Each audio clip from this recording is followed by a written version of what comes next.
Here I am. Here Kelly is. And now, thus spoke Zarathustra.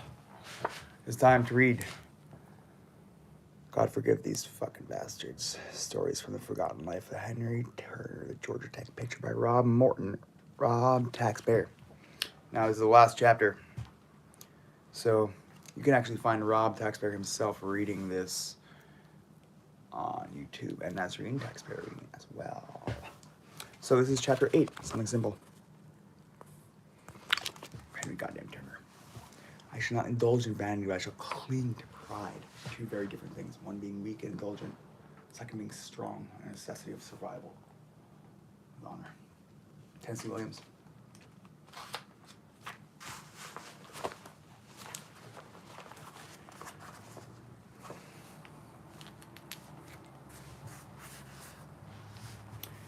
When I decided to leave Cleveland, a merciless sense of glory came over me. Maybe it was the act of leaving, of doing something not out of fear or aggression, but something simple, honest excitement. Maybe it was a flies waiting with anticipation just underneath my skin. Either way, the gray skies were now an ever-present blanket, and my body was an electric sponge, soaking up the cold winter winds of Ohio and turning it into a religious energy. I knew I had to act fast. Things like this don't last long, and not at least for men like me. So I had to make it into something good, something I could change the world with, I guess. Or at least make things a little better for the scoundrels that deserve more than they got. So I needed to use this holy electricity inside me and take a stand once and for all. So I walked to the nearest phone booth with an idea too good to have come from my brain alone.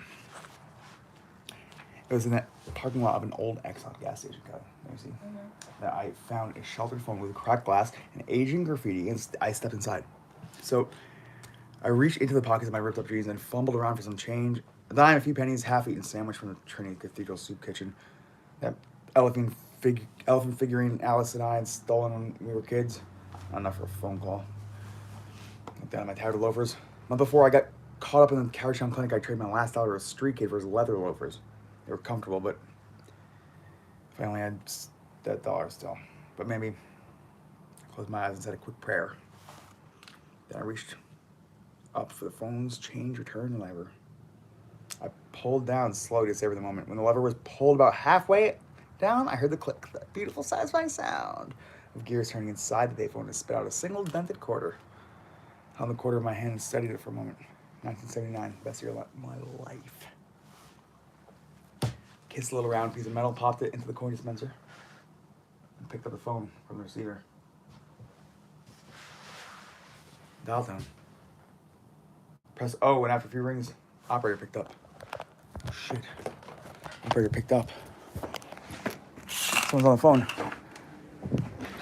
Hello? Okay. Hello? City and state, please. I froze for a moment. In silence. Hello, city and state, please.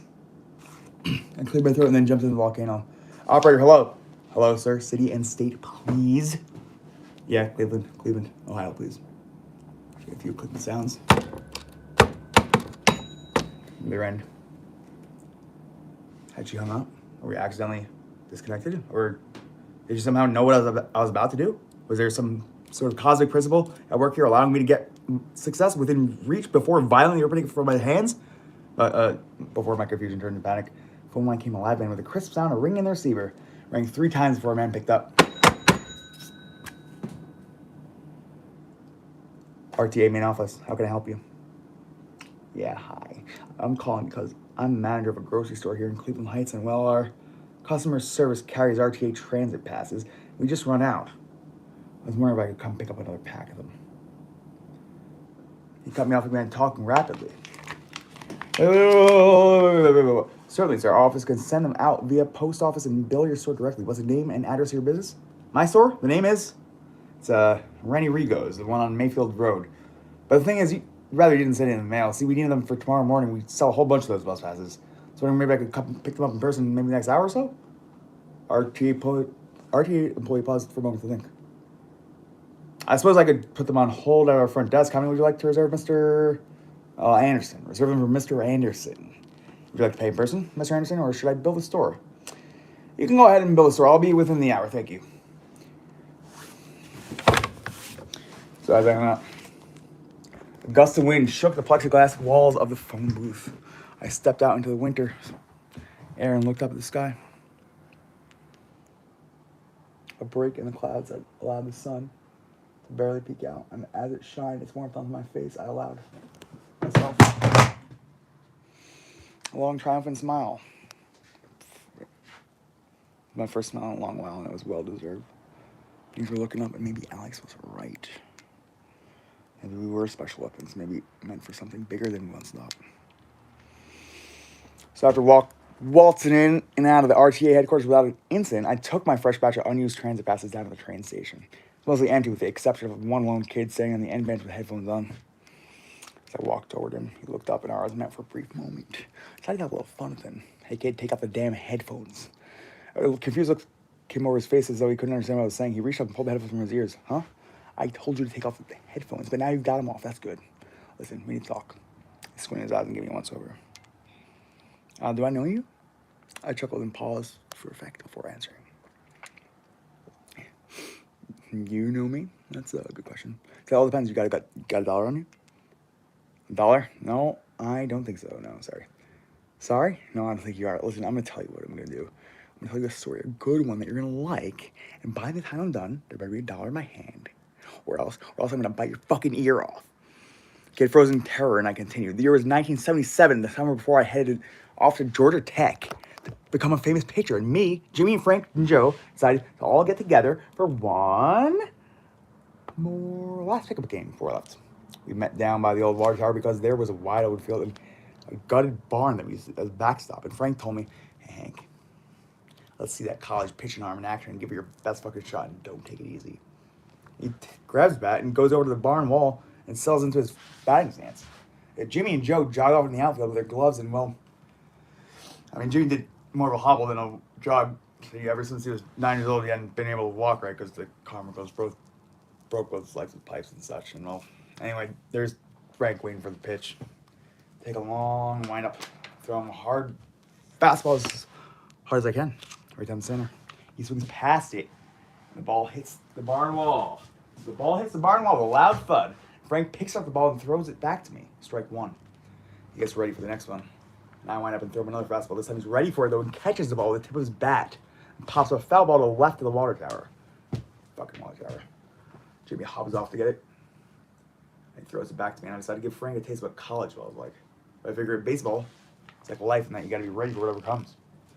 So I aim the ball right at Frank's gut, wind up and throw it as hard as I fucking can. And man, the look of horror on Frank's face when he realizes what's about to happen, ball socks him right in the rib cage. And doubles over in pain, and I just started laughing like a madman. Now, Jimmy and Joe were yelling at me, wondering why the hell I hit Frank with a fastball. I taught him a good lesson. You know what that lesson was? The kid's too scared to talk, but he shakes his head no. The lesson is this. You gotta expect it all. Life could be so easy sometimes that it feels like you're floating down the fucking river with a drink in your hand and the sun on your face, and nothing could go wrong. You guys so damn hard sometimes that the devil himself would break down into tears at the sight of the hell it's all about you. Either way, you gotta realize that around the next corner, anything can happen.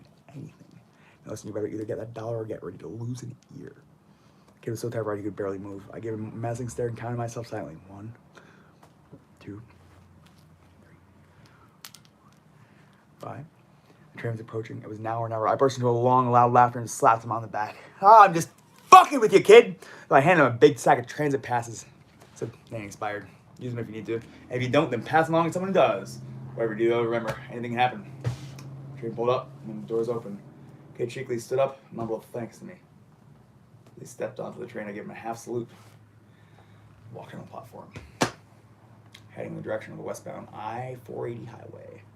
I had myself in a long smile. It ain't often that you find your calling in life in the span of a day, and it ain't often that you've given the opportunity to do good deed, at least not in my experience. Now that my legend was spreading in Cleveland, it was time to bring him to a new town. HenryTurner, they'd say. Robin of the streets. The bane of all businessmen. The bus pass angel. The man you could count on for a damn good story. It was something simple. That's the beauty of it. It's Postlude. This ain't a Rolex.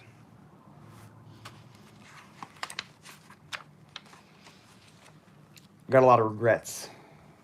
Kelly. Got a lot of scars and bruises too, and I ain't afraid to take a few more on if necessary. But I'll tell you this much. When I look back at what I've done, there's two things I'll never forgive myself for. One is Savannah. Of course, she's probably better off not having had a wreck like me in her life. I just wish I'd known her long enough for her to realize what a miserable bastard I am so that she could stay the hell away. It's one thing to have a deadbeat dad to model yourself against, and another thing to wonder whether you got a deadbeat dad to begin with. Take it from me. Another thing I wish I'd done differently is Memphis. Oh, I don't regret putting that Tucker to rest. He can rot in hell for eternity, and I'll see him there soon, the fucker. But I was raised in the South, and Mama taught me that you don't ever lay a hand on a woman, not ever. Hell, I don't know whatever came over me in that Waffle House. Of course it was a fucking Waffle House. But the cancer finally took my ex-wife. They buried her in an unmarked grave in Sandy Springs, just outside of Atlanta. I wrote her a letter. No return address, no name on it, nothing. Because that was God's great revenge. Try as I might, I couldn't remember her name. It was a curse upon my memory. So I put that letter in a postal collection box and sent it out into the world. Who knows? Maybe someone read it and knows how sorry I am for the things I've done and for the things I haven't done. I ain't counting on it, though. Forgiveness ain't an inherent human quality. I sure don't expect it. As you can imagine, I made it out west eventually. Not much of a story there. After weeks worth of friendly truckers and bumming meals, I got dropped off near Union Station in Portland, Oregon, in the middle of one rainy-ass winter. Been expecting sunshine and beaches up and down the west coast, but this is worse than Cleveland. Fuck. One good thing happened here, though. There's this street kid with green hair and bad tattoos, maybe 19 years old, who calls herself Peanut. She camps out near me and sometimes stay up all night drinking when one of us finds a bottle. Peanut has these crazy eyes and she talks real slow, like she's guarding something. She's a punk, she says. That ain't something you were liable to call yourself when I was a kid, I told her. But hey, if you want to call yourself a punk, then ain't none of my business, punk. We give each other a lot of shit, but at the end of the day, she's the closest thing to a friend I had in years, and I think she treats me like the father she never had. It was okay by me. Never had much of a chance to be a father. It feels good to give advice when you can. So Peanut and me are sitting around under the Broadway bridge one night telling stories when it hits me. Hey kid, I ever told you how I got kidnapped by the banana lady when I was just a little baby? Peanut rolls her eyes and goes, only about 20 times, you old crazy bastard. Yeah, but I ever tell you how I found out about that? She rolls her eyes again, but I continue. It was Christmas Eve, 1969, and it's me, my mother, and my granddad. My granddad is drunk as a motherfucker. At some point in the evening, he runs out of booze and decides he's going to take the whole family to the bar because the street on him. I goes, hell no, Gus, you ain't taking no Henry over to the bar ever again, not after fucking last time. Anyways, ain't no bars open on Christmas Eve in the first place. So he tells her to shut the hell up about it. This big fight breaks out between the two of them. One thing leads to another, and Mama kicks his ass out on the street. On fucking Christmas Eve, no less. Before he leaves, he goes over to the Christmas tree and sticks a package underneath it addressed to me. Peanut's acting like she's not interested, but I can tell she is. I reach into my coat pocket and take out the watch. He left me this, along with a note. It ain't no Rolex. And you couldn't get much for it at a pawn shop. Believe me, I fucking tried, but it's the one thing I've had since I was a kid. I guess you'd call it a family heirloom, even if it is a cheap one. Here, I want you to hold it on for me. Hold on to it for me. I pass a silver wristwatch to this young punk with green hair, and she turns it over in her hand a few times and puts it in her pocket. There's a few moments of silence, and she takes a drink from the bottle. Hank, I don't think you're an old crazy bastard. I didn't mean that. That made me laugh. Okay, if there's one thing I am, it's a crazy old bastard. But I'll tell you what, I forgive you, kid. Now, quit hogging that bottle and hand it here.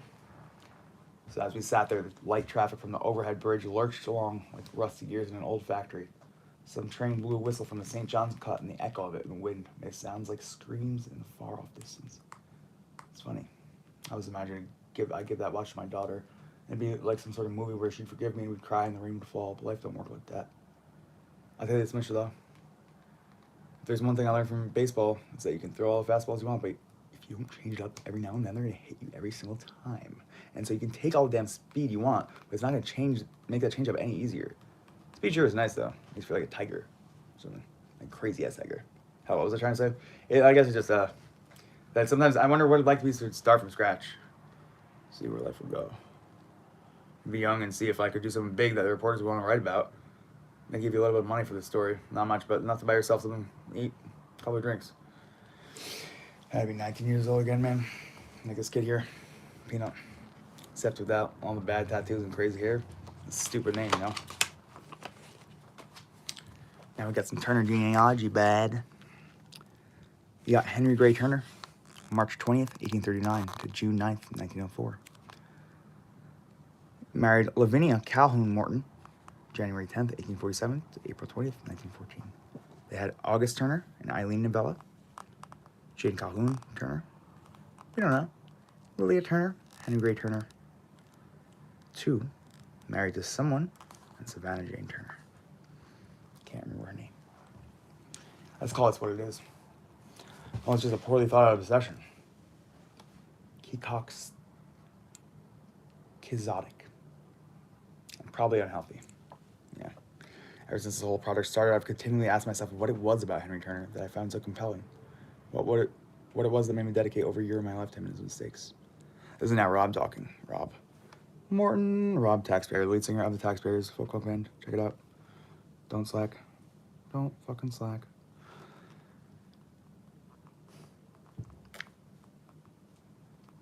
What was it that made me dedicate over a year of my life to him and his mistakes? Still not sure what the answer is, but it lies somewhere in the fact that forgiveness has become as uncommon as compromise in the community I find myself part of. Many people I know have been hurt by individuals similar to Turner, be it a member of their family, their partner, or one of their friends, and their response is all too often an unequivocal, "I'll never speak to them again." Rather than giving the pain some distance and attention, than attempting to forgive the wrong, no matter how painful it might be. I think forgiveness is an important step in being able to move forward, though. I haven't always been able to do it myself. In writing Turner's story, I was able to grow closer in doing so. People ask me, well, how much of it is true? Questions range from, how well did you know Henry? Did Henry Turner even exist? Or held much stock in the virtues of objective truth, especially in regards to good storytelling. When you paint something in the black and whites of fact and fiction, you lose some of the magic. It's like the off-screen monster in horror movies. It's no longer scary when you see what the monster looks like. That said, it's important to know that in the case of Henry Turner, the more unbelievable sounding the story is, the more rooted in truth it is.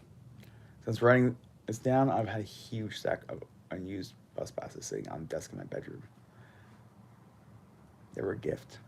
When I'm done this epilogue, I'm going to celebrate by taking those passes down to the number 6 bus stop near my house, finding the first innocent looking kid waiting for the bus. I'm asking for $1. If he says no, I'm going to try to bite his fucking ear off because look at him. He clearly has a fucking $1. And when the bus pulls up, the kid's trembling in fear, and I'm going to laugh and say, I'm just messing with you, kid. Here, take these. They were a gift from an old friend. I don't have any use for them anymore. I'm going to walk back to my house, call some people I haven't spoken to in a while. Things are different now. There's something I'm meaning to tell them.